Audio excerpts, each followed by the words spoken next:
نعلم بأن الأساس والهدف الأساس منذ انطلاق الثورة الخمينية عام 1979 كان الهدف هو المملكة العربية السعودية، والأحداث كلها تشهد على ذلك.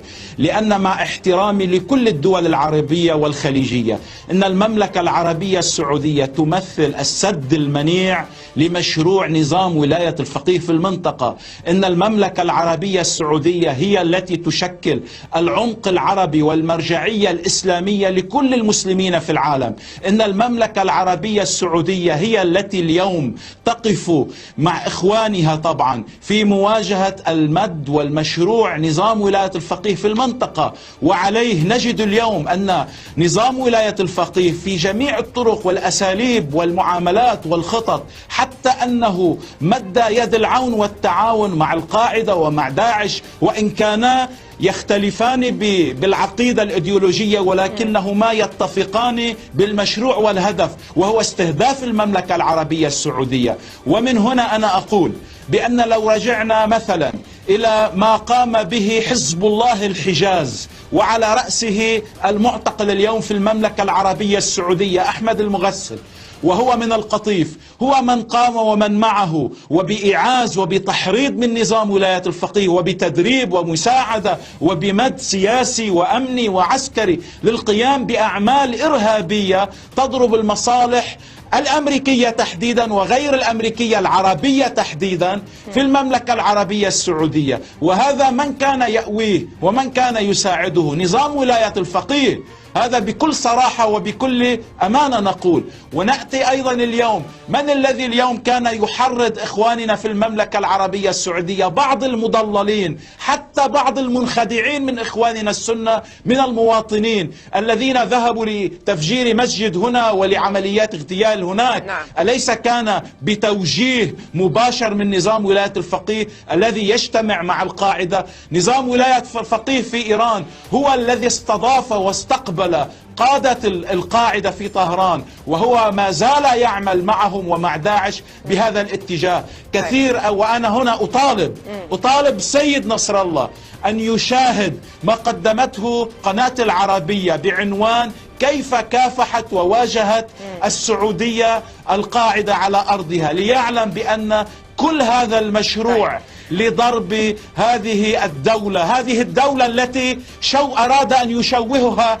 أنا أقول بأنه سامري هذه الأمة، لأنه فعل السامري، أراد أن يشوه هذه الدولة، أراد أن يغير الحقائق وأن يضيع الوقائع. لذلك أنا أقول له اسمع ما نقوله، وهذا ما نعتقد به، ولكل مسلم يعتقد بأن هذه أرض الوحي والقرآن، أرض النبي وآل البيت والصحابة. مملكة آل سعود نعم التي هي وحدت العرب، مملكة آل سعود التي خرجت من العائلية ومن العشائرية لكي تكون دولة الإسلام والعروبة. مملكة آل سعود التي قامت بخدمة الحرمين الشريفين، لذلك يقال له خادم الحرمين الشريفين. مملكة آل سعود هي التي حافظت على استقرار لبنان على أقل تقدير. مملكة آل سعود هي التي عندما دمرت لبنان بمغامراتك هي التي بنت لبنان وحافظت على استقرار لبنان. مملكة آل سعود التي تتحدث عنها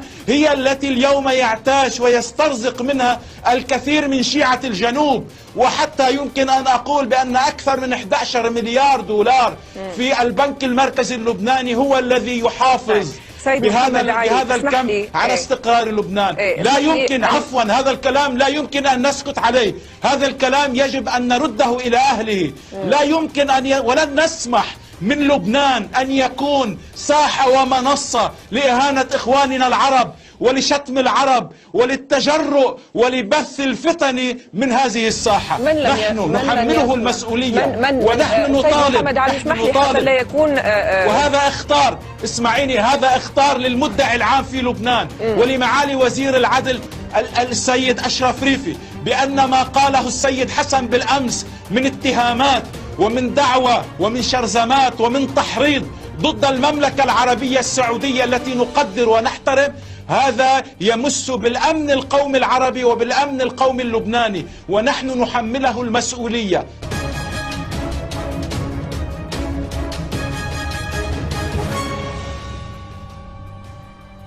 أن يدعموا الشعب السوري بالرجال وبالمال وبالسلاح وبالقتال. هذه ليست معركة الشعب السوري، هذه معركة كل مسلم في وجه الغزو الروسي.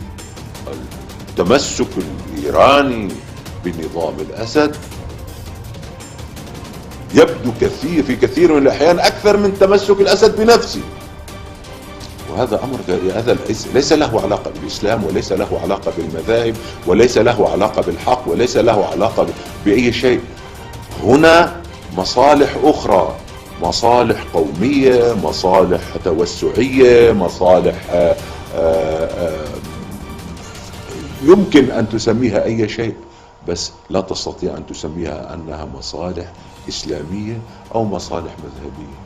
لكن حينما دخلوا بالحرب بسوريا ما استطاع الشيعة أن يقولوا اذهبوا لنصرة الأسد، لأن العقل الناس يرفض هذه الفكرة. أسد ليش؟ لما أنصره؟ لأنه ظالم؟ لما أنصره؟ لأنه ليس هناك مبرر. خافوا أن يواجهوا، مع العلم هم يذهبون إلى دمشق للقتال لتثبيت النظام، لكن لم يجرؤوا على قول ذلك. قالوا هناك بعض القرى ممكن أن تتعرض لأذى، نحن نحاول أن نحمي هذه القرى. قالوا هناك أضرحة يمكن أن يعتدى عليها. مبررات لا تبرر شيئا. بعد ذلك قالوا خط الممانعة، ونحن نعرف النظام السوري، ونعرف جرائمه بحق الفلسطينيين، ونعرف خياناته للقضية الفلسطينية. ليس له علاقة لا بالممانعة ولا بالممانعين، ونحن تجرعنا منه الغصص كثيرا. ثم بالتالي يعني اليوم بدا كل شيء واضح. اليوم هل جاء الروسي اللي يحفظ خط الممانعة؟ أنت أيها المغرر به، أنت أيها الجاهل الذي أخذت للقتال وقتلت أو ستقتل، أنت ذهبت لخط الممانعة، الروسي جاء لخط الممانعة. اليوم من يقرر بسوريا، أنت أم الروسي؟ من يجلس على الطاولة ويقول هذا نعم وهذا لا؟ أنت يا الروسي. الدولة كلها اليوم بخدمة حزب الله، كلها، بالقضاء، بالعسكر. أنا استغربت حينما قالوا بأنه السعودية تريد أن تدعم الجيش اللبناني. لم أفهم ماذا يفعلون. هذا السلاح الذي سيأتي من سيستخدمه وكيف سيستخدم؟ بالتأكيد سيستخدم لصالح حزب الله. أنا قلت من الأول أنا لست مع تسليح الجيش اللبناني قبل أن يصبح جيش لبنان. اليوم الجيش اللبناني ليس جيش لبنان، يعني قراره ليست الدولة اللبنانية هي التي تقرر. قلت لهم ادفعوا هذا المال للمعارضة السورية، اشتروا سلاح للمعارضة السورية، خليها تدافع عن نفسها بوجه الغزو الروسي. بسوريا أنا أستغرب لماذا إصرار أمريكا على حماية الحركة المسلحة الكردية فقط. بالمناسبة في خجل كثير حتى من الأتراك من السياسة التركية، في خجل في مواجهة هذا. في هذا المجال لا خجل. أنا بتقديري يجب على الأتراك أن على السلطة بتركيا تكون واضحة وواضحة جدا، لأن هذا الأمر يمس وحدتها. مصلحة تركيا في سوريا أن تهدأ وأن تبقى موحدة، وهذا مصلحة سوريا. البلد الوحيد اللي تتطابق مصالحه مع سوريا هو تركيا. نعم تختلف مع مصلحة الحاكم بتركيا، بدون الحاكم يرحل بسوريا عن سوريا. هذا الأمر يجب على الأتراك أن يكون موقفهم قوي وقوي جدا. أنا لا أقلل من موقفهم ضد الروس، خاصة في حادثة تحطم طائرة أو ما بعد شيء. لا، كان موقفهم محترم وكريم، لكن يجب أن يكون موقفهم، لأنه بالتأكيد يجب أن يحترم الأمريكان مصالح